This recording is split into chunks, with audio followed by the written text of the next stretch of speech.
ఓం సమర్థ సద్గురు శ్రీ సాయినాథాయ నమ. శ్రీ సాయి లీలామృతం అధ్యాయం 26 మందిర లీల.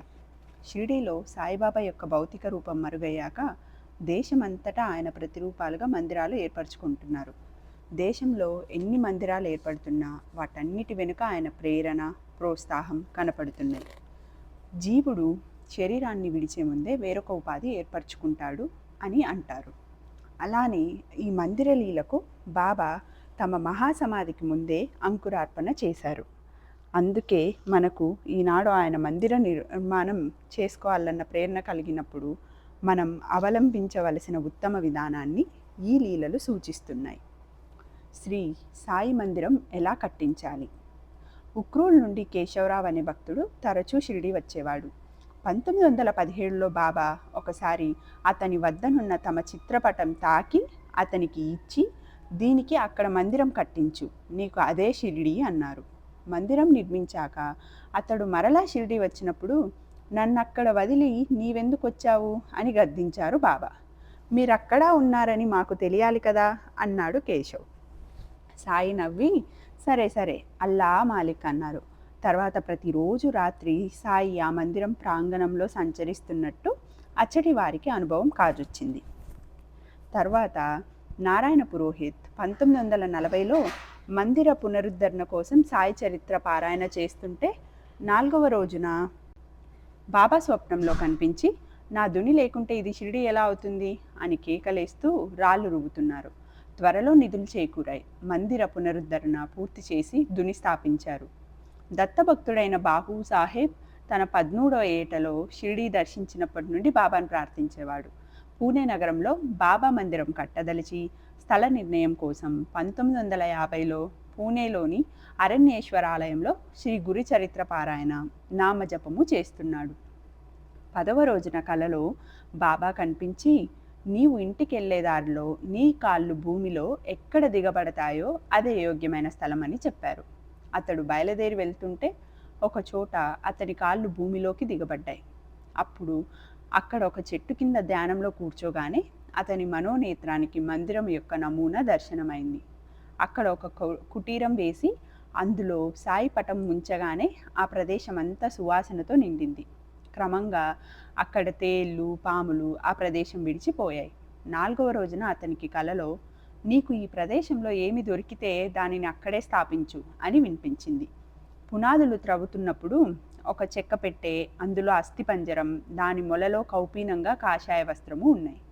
ఆ మానవుని అస్థికలను నదిలో విడవదలిచి గోనెలో కట్టి ఒక పక్కన ఉంచారు.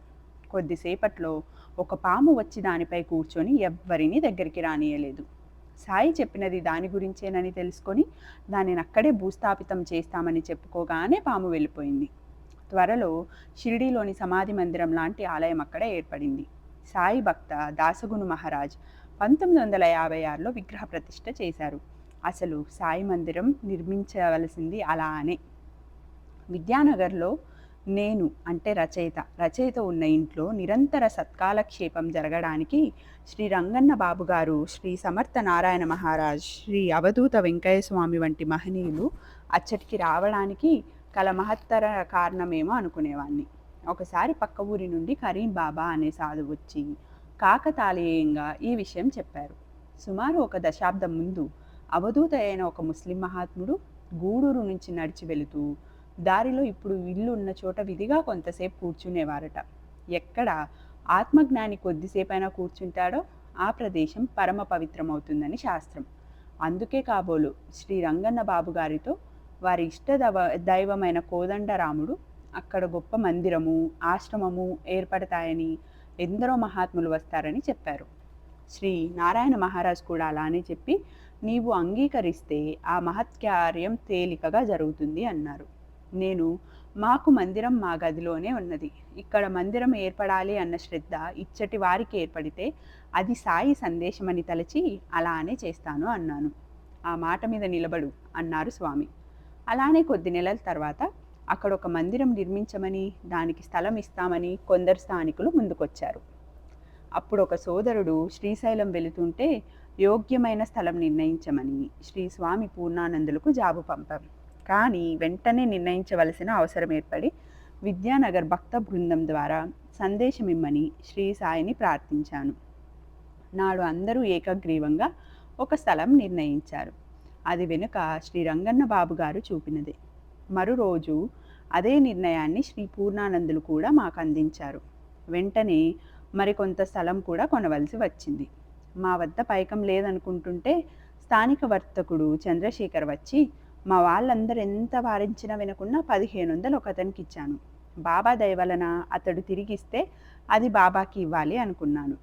మరుసటి ఉదయమే ఆ వ్యక్తి అతనికి పైకం తిరిగిచ్చి, నిన్నటి నుండి నా మనసు ఎందుకో కలిచివేస్తున్నది, నీ పైకం తీసుకో అని చెప్పాడు. అతడు ఎవరికైనా పైకం తిరిగివ్వడం అదే మొదటిసారిట. ఆ పైకంతో స్థలం కొన్నాం. తర్వాత మందిర నిర్మాణానికి బాబా ఆశీస్సుల కోసం దామోదర్, విజయభాస్కర్లతో కలిసి నేను షిరిడి వెళ్ళాను. బాబా పాదుకలకు నమస్కరించుకుంటున్న భాస్కర్కు అకస్మాత్తుగా వాటి మీద 2 10 రూపాయల నోట్లు కనిపించాయి. అవి అక్కడ ఎవ్వరి వారివి కావట. వాటిని ప్రసాదంగా దాచుకున్నాను. తర్వాత గుంటూరులో శ్రీ బాబు గారిని దర్శించి మందిరానికి ఆశీస్సులు కోరితే ఆయన తమ కష్టార్జితంలో 5 రూపాయల 1 పైసా నాకిచ్చి, ఇది మందిరానికి రాముల వారివ్వమన్నారు. ప్రతి పైసాలోనూ నీళ్ల కావడి మోసిన నా శ్రమ, నేను చేసిన భగవాన్నము ఉన్నాయి అన్నారు. శేషాద్రి మద్రాసులో శ్రీమతి రేవతమ్మ గారిని దర్శించి మందిరానికి ఆశీస్సులు కోరాడు. అమ్మ కొద్ది నిమిషాలు ప్రార్థించి 116 రూపాయలు అతనికిచ్చి, ఇది రేవతమ్మ ప్రసాదం కాదు, మీనాక్షిదేవి ప్రసాదం, అంతా బాగా జరుగుతుంది అన్నారు. విజయ్ కుమార్ ఒక వారం శ్రీ పూండి స్వామి సన్నిధిలో ధ్యానం చేసుకొని మందిరానికి వారి ఆశీర్వచనం కోరి ఒక కొబ్బరికాయ సమర్పించాడు. వారు ఆశీర్వదించి ఆ కాయ మేము బావి తవ్వించే చోట కొట్టమన్నారు. అలానే చేశాము. గ్రామంలోని బావులన్నీ ఎండిపోయినా ఆ బావే అందరికీ నీరిచ్చింది. శ్రీ అవధూత వెంకయ్య స్వామి పరాడ్ సింగాలోని అనసూయమాత ఆశీస్సులు ఆ మందిరానికి లభించాయి. శ్రీ పూర్ణానంద స్వామి వారి ఆశీస్సులు కోరితే వారు మార్చి 30, 1978న ఇలా రాయించారు. శివరాత్రి ముందు హటకేశ్వరంలో స్వామీజీ శ్రీ సాయి మహిమ గురించి చెబుతున్నప్పుడే మీ జాబు చేరింది. అందరం పులకించాము. స్వామి శ్రీ సాయిని ప్రతి శ్వాసలోనూ తలపులోనూ నింపుకున్న భక్తుని హృదయంలో తలెత్తిన శ్రీ సాయి మందిర నిర్మాణ సంకల్పం విశ్వశక్తినే ప్రేరేపించగలదు. అంతటి దివ్యమైన కార్యానికి ఎంతటి వారి ఆశీస్సులైనా కోరనవసరం లేదు. అది విధిగా సఫలమవ్వాల్సిందే అన్నారు.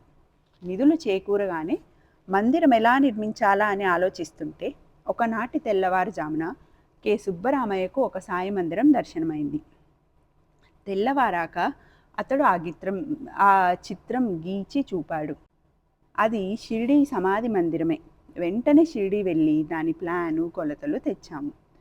25వ తేదీ ఏప్రిల్ నెల 1978న శంకుస్థాపన ముహూర్తం నిర్ణయించబడింది. ఆ రోజున శ్రీ రంగన్న బాబు గారిని, తర్వాత పూర్ణానంద స్వామి వస్తే వారిని శంకుస్థాపన చేయమని కోరితే వారు అది నీవే చేయాలి అన్నారు. సమయానికి ఒక భక్తుడు గోదావరి నీరు, మరొకరు కృష్ణా నీరు, ఇంకొకరు తుంగభద్ర నీరు, 4వ వారు కావేరీ నీరు తెచ్చారు. మేము తెప్పించిన గంగాజలంతో కలిపి దత్తస్వామికి పవిత్రమైన పంచగంగలతో శంకుకు అభిషేకం జరిగింది. ఇవన్నీ వాటికై అవే సమకూడడం విశేషం. బాబా పాదస్పర్శతో పవిత్రమైన షిరిడీలోని మట్టి 60 సంవత్సరాలు వారి పాదస్పర్శను పొందిన ద్వారకామాయి నేలపై రాళ్ళు శంకులో వేశాం. చంద్రశేఖర్ షిరిడీ నుండి వస్తుంటే మహల్సాపతి కుమారుడు సాయి స్వహస్తాలతో తన తండ్రికించిన ఊది పొట్లం శంకులో ఉంచమని అతడితో పంపారు. దానిని కూడా వేసి ఉదయం 9 గంటలకు శంకుస్థాపన చేశాం. మత సామరస్యం అనే సాయి సంప్రదాయం ప్రకారం వేరు వేరు మతాల వారిని ప్రార్థన చేయమని కోరాం. మొదట తన సాటి మతస్థులు విమర్శిస్తారని ముస్లిం, క్రైస్తవుడు సంకోచించారు. కానీ ఆ రోజు తెల్లవారుజామున కలలో ఒక దివ్య పురుషుడైన ముస్లిం ఆదేశించడం వలన ఒక ముస్లిం వచ్చి ఖురానులో ప్రార్థన చేశాడు. సమయానికి థామస్ రెడ్డి వచ్చి క్రైస్తవ ప్రార్థన చేశాడు. 9:30కు శంకుపై కట్టుబడి పూర్తి చేయమని చెప్పి మేము సంతర్పణ ప్రారంభించాం. సుమారు 3000 మందికి షడ్రశోపేతమైన సంతర్పణ జరిగింది. లారీల వారికి జరిగిన నిదర్శనాల వలన వారు సహకరించడంతో కొండరాతి కట్టుబడి ఇటుకల ఖరీదుకే పూర్తయింది. మందిర నిర్మాణం ఎంతో నిదర్శనంగా జరిగింది. కట్టుబడి నిలిచినప్పుడు మాత్రమే వర్షం కురిసేది. పనివారిలో తాగుబోతులు ఆ పని అయ్యేంతవరకు మద్యం తాకనే లేదు. జూన్ 25, 1979న పనివారు సాయంత్రం 5:30కు స్లాబ్ పని సగమే పని చేసి నిలిపేశారు. దిక్కుతోచక సాయిని ప్రార్థిస్తుంటే ఏనాటి భక్తులో 20 మంది ఆకస్మికంగా వచ్చి రాత్రి 10:30కు పని పూర్తి చేశారు. వీరు పనిలో దిగేటప్పటికి కారు మేఘాలు కమ్మి తుప్పర ప్రారంభమైంది. కానీ తెల్లవారుజామున 2:30 గంటలకు మాత్రమే కుండపోతగా వర్షం కురిసింది. నాటి రాత్రి 7 గంటల నుండి అర్ధరాత్రి వరకు 1 మైలు చుట్టూరా కుంభవృష్టి పడినా పని పూర్తయ్యే వరకు విద్యానగర్లో పడలేదు. అక్టోబర్ 29, 1980న నా ఇంట నుంచిన పెద్ద సాయిపటం మందిరంలో స్థాపించాలి అనుకుంటుంటే సరిగ్గా ఆ సమయానికి భక్తుల ద్వారా శ్రీ తాజుద్దీన్ బాబా, శ్రీ అనసూయమాత, శ్రీ గజానన్ మహారాజ్, శ్రీ అకల్కోట స్వామి, శ్రీ యుక్త్ బాబా, శ్రీ పుండలీక మహారాజ్, శ్రీ నృసింహ సరస్వతి, శ్రీ మాణిక్య ప్రభువు, శ్రీ చివటం అమ్మల తీర్థ ప్రసాదాలు వచ్చాయి. మార్చి 12, 1981న మందిర ప్రారంభోత్సవానికి శ్రీ సాయి భక్తులు శ్రీ కేశవయ్యాజీ, శ్రీ కామేశ్వరమ్మ, శ్రీ ఎక్కిరాల కృష్ణమాచార్య గారు విచ్చేశారు. శ్రీ చివటం అమ్మ టెంకాయ పంపారు. నాడు ఏ నిమిషంలో ఏం జరుగుతుందో అమ్మ భక్తులకు చెప్పారు. కార్యక్రమం ఎంతో వైభవంగా జరిగింది. సుమారు 20,000 మందికి సంతర్పణ జరిగింది. ఇందరు మహనీయుల ఆశీస్సులతో ప్రేరణతో నిర్మాణమైన మందిరం మాకు సాయి కరుణాలయం. నేటికి నియమంగా షిరిడీలో వలె రోజు 4 ఆరతులు జరుగుతున్నాయి. గురువారం విధిగా సత్సంగము, భజన జరుగుతాయి. దుని నిర్వహించబడుతున్నది. ఇంతటితో అధ్యాయం 26 ముగిసినది. ఓం సమర్థ సద్గురు శ్రీ సాయినాథాయ నమః.